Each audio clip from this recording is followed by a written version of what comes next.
Wasted effort. Jeremiah chapter 7, verse 18. The women knead dough to make cakes for the Queen of Heaven, and they pour out drink offerings to other gods in order to spite me. Who is the Queen of Heaven? The very first commandment written by God on the tablets of stone that Moses brought down from Mount Sinai was, "You shall have no other gods before me." Exodus 20, verse 3.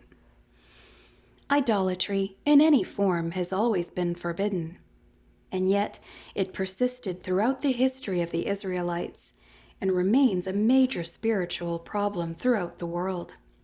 Much of today's spirituality and religion is simple idolatry. Perhaps its prevalence throughout history is part of the reason for the priority of its prohibition in the Ten Commandments. The reference to the Queen of Heaven in Jeremiah 7:18 is one of the many biblical references to idols. The verse occurs in a sermon given by the prophet Jeremiah. Please read Jeremiah chapter 7, verse 1 through chapter 8, verse 3.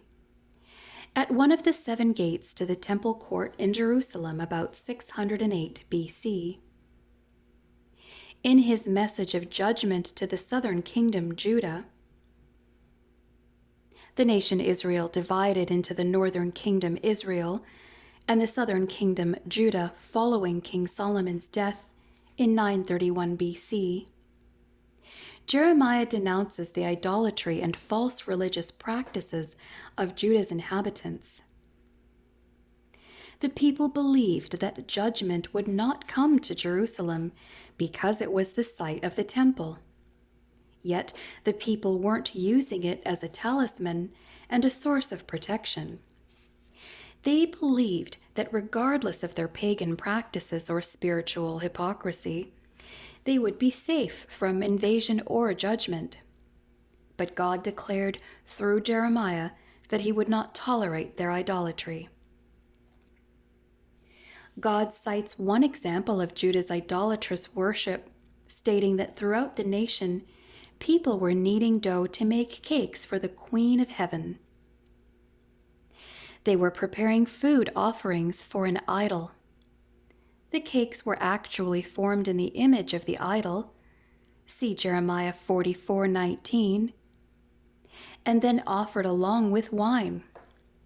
The Queen of Heaven refers to Ishtar, the Babylonian goddess of love and fertility.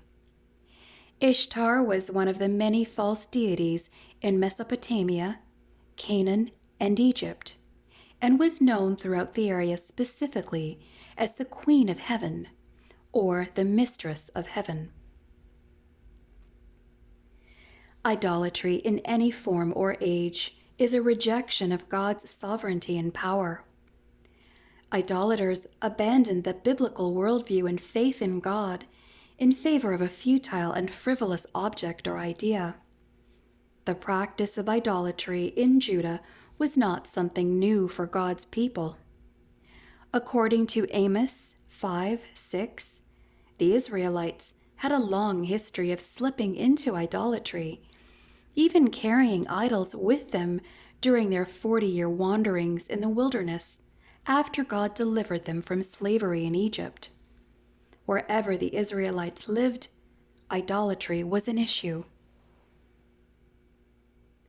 Israel's history of idolatry carries a lesson for each of us. We are never exempt from temptation. Theologian Carl F. H. Henry astutely observed, "The pagan option is always knocking at the door of the person who crowds God out of his or her life."